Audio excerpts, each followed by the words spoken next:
Assalamualaikum warahmatullahi wabarakatuh. Di sini saya akan menyampaikan materi pengelolaan pendidikan yang berjudul Supervisi Pendidikan. Saya akan membacakan pengertian dari supervisi pendidikan. Supervisi berarti melihat atau meninjau dari atas, menilik dan menilai dari atas yang dilakukan oleh pihak atasan atau orang yang memiliki kelebihan terhadap perwujudan kegiatan dan hasil kerja bawahan. Ada beberapa ruang lingkup supervisi pendidikan, yaitu supervisi bidang kurikulum, supervisi bidang kesiswaan, supervisi bidang kepegawaian, supervisi bidang sarana dan prasarana, supervisi bidang keuangan, supervisi bidang humas, dan supervisi bidang ketatausahaan. Selanjutnya, saya akan membacakan apa itu tujuan supervisi pendidikan. Tujuan supervisi pendidikan yaitu peningkatan mutu layanan sekolah melalui pemberian layanan, fasilitas, dan bantuan kepala sekolah dan guru untuk meningkatkan kualitas belajar siswa, memperbaiki dan meningkatkan kemampuan mengajarnya, serta mengembangkan potensi kualitas guru. Di dalam supervisi pendidikan terdapat fungsi, yaitu sebagai berikut. 1.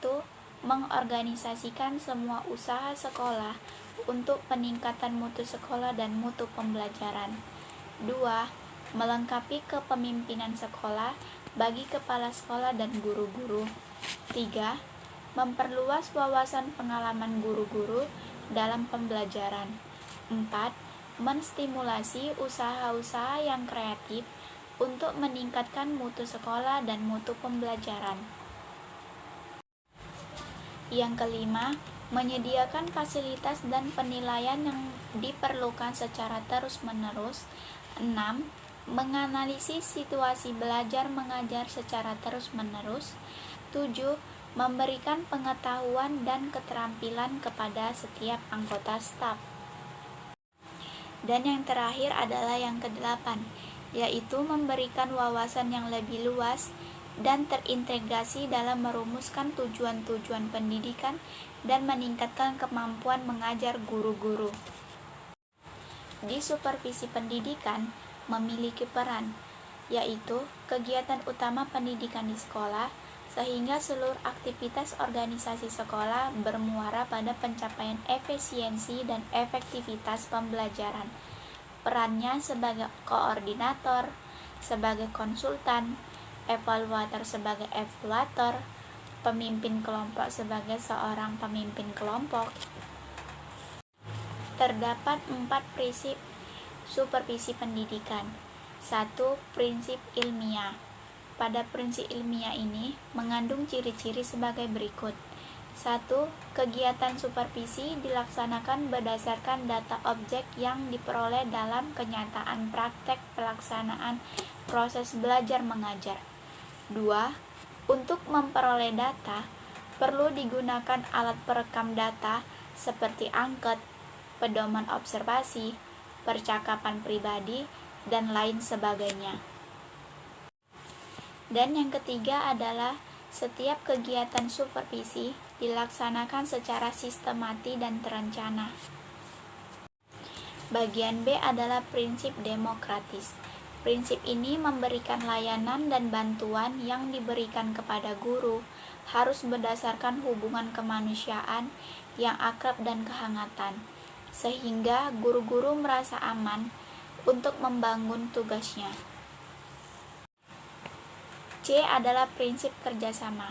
Prinsip ini mengembangkan usaha bersama dalam proses supervisi atau menurut istilah supervisi sharing of ideas, sharing of experience dalam proses supervisi untuk memberikan support, mendorong, dan menstimulasi guru sehingga guru merasa untuk tumbuh bersama.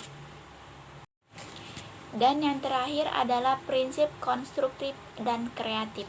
Prinsip ini membangun setiap guru akan merasa termotivasi dalam mengembangkan potensi kreativitas kala proses supervisi mampu menciptakan suasana kerja yang menyenangkan, bukan melalui cara-cara yang menakutkan. Pendekatan dalam supervisi. Pendekatan dalam supervisi terdiri dari 3, yaitu pendekatan detektif atau pendekatan langsung. Artinya, cara pendekatan terhadap masalah yang bersifat langsung. Supervisor memberikan arahan langsung, sudah tentu pengaruh perilaku supervisor lebih dominan. Yang kedua adalah pendekatan non-detektif, yaitu cara pendekatan terhadap permasalahan yang sifatnya tidak langsung. Perilaku supervisor tidak secara langsung menunjukkan permasalahannya, tapi ia lebih dulu mendengarkan secara aktif apa yang dikemukakan oleh guru. Dan yang ketiga adalah pendekatan kolaboratif. Pendekatan ini yaitu memadukan cara pendekatan detektif dan pendekatan non-detektif menjadi suatu cara pendekatan yang baru. Di dalam supervisi pendidikan, terdapat langkah-langkah supervisi pendidikan, yaitu 1. Pertemuan pendahuluan, seperti menciptakan suasana kekeluargaan antara guru dan membuat kesempatan antara guru dengan supervisor. Yang kedua adalah pelaksanaan latihan mengajar dan observasi. Ketiga, mengadakan analisis data.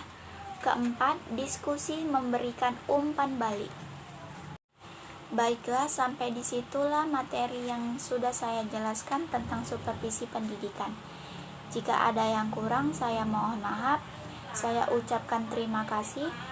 Wabillahi taufiq wal hidayah. Assalamualaikum warahmatullahi wabarakatuh.